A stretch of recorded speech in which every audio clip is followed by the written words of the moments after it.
Welcome back to Roy Family Farms, and today we're doing something we don't have to do very often down here in South Alabama. We are going to be breaking some ice, so animals can have some water. As you can tell, all the grass is frozen, and Billiam's got his blanket on there, old Bill. Right, buddy? So we're going to give them a little bit of feed. He's curious, apparently. We're going to give them some feed, and then I'm going to break some ice in their water trough. Try to. This recording and doing gate things doesn't really work out too well sometimes. The nice thing is I can leave it open because I got some poly wire that goes across this. Hold on, Bill. Hold on. Let's set this broken piece of a broken hoe up there. That's what I'm going to use to break this ice. And you guys are probably going to be looking at the sky here in a sec.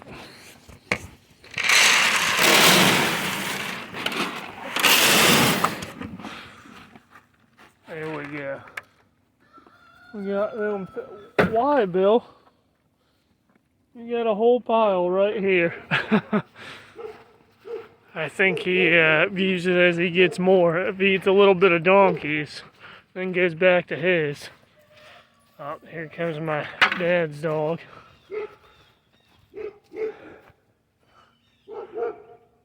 Buddy. He probably won't cross that poly wire. He's gotten zapped a couple times and he refuses to go across now. Rightfully so. It'll get you pretty good. Alright. This shouldn't be too frozen, as it was just busted yesterday.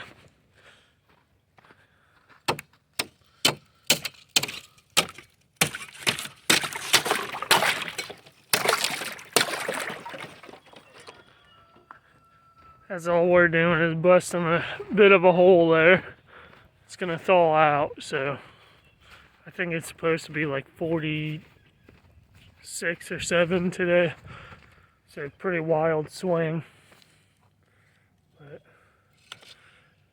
And once we get the animal chores done, next thing on the agenda is finishing that, continuing to work on that catch pen.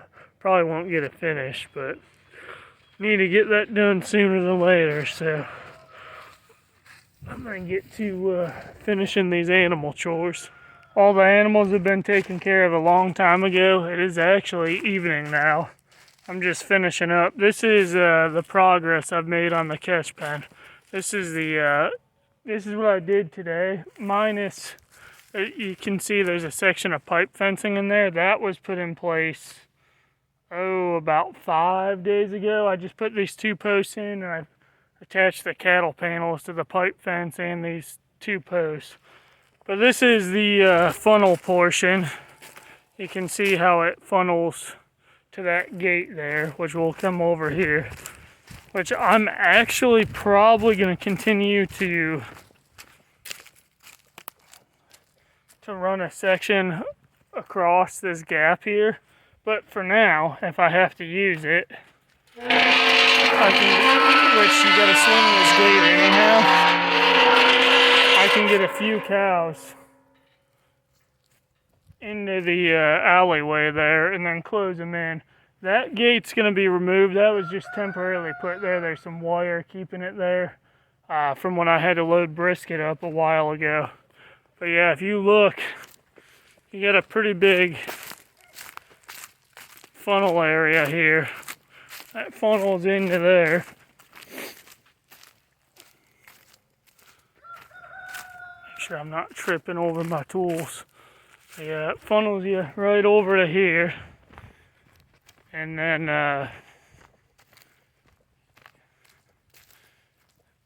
you've got my head gate and chute area just past here, which this is actually going to funnel in even more to about 30 inches there. It's actually going to be pretty narrow. This is I think will be, I forget the exact, but it's going to be pretty narrow. It's going to start funneling pretty quick. I'm going to have a post that's in a little bit further on each end. That one, because it's going to have to be in so far, is going to funnel right there. This one, you're going to have one, because this gate's going to meet up with it right about here, and then it's going to, this one doesn't have to funnel that much to meet that post. But it's coming along. It'll get there eventually, but I forget, this is like 96 by 54 or something, the whole catch pen area. It's a lot bigger than what I need currently, but I'll be able to use it just fine currently. Worst comes to worst is I could kind of set up a temporary area to cut it off a little bit and put a gate, so once they're in the funnel area, they just need to be pushed this way if I find it's just too big for what I have right now. But it should work, and I could always encourage them to be in that area. I could always put a bunk feeder or something right in here, so they'll want to be in this area anyhow, and then just push them in. But that is the progress that I have made today. I'm still going to put, just like I did this gate, I'm going to put some woven wire there, which is going to be neater than that. That was, it's wired on there. It's kind of ugly. I don't like it. I got to do the same thing. There's a gate on that section of pipe fence behind the blue gate, and then that. It's going to be woven wire, and I'm just going to run woven wire all the way over to there. I eventually would like to redo the whole outside. That's barbed wire. I'm not going to put a lot of pressure on them when they're on that side of where the barbed wire is. I mean, ideally, I'm not going to put a lot of pressure to begin with, which I normally don't have to. Just the way I manage my cows, I very rarely got to put any kind of real pressure on them, and it makes life a lot easier. So we're going to continue to do that.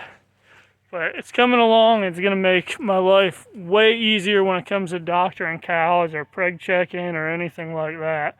So I'm hoping within the week I'll have it done. I'll have that woven wire stretch, which also, if you're going to be putting a lot of pressure, that's not the right thing to use. But I'm not, when along there's not going to be a ton of pressure put on them.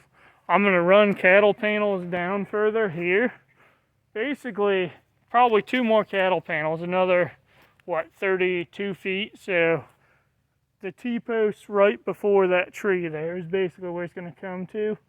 And that's where they're going to get pressure. If I have to, I'll throw another panel.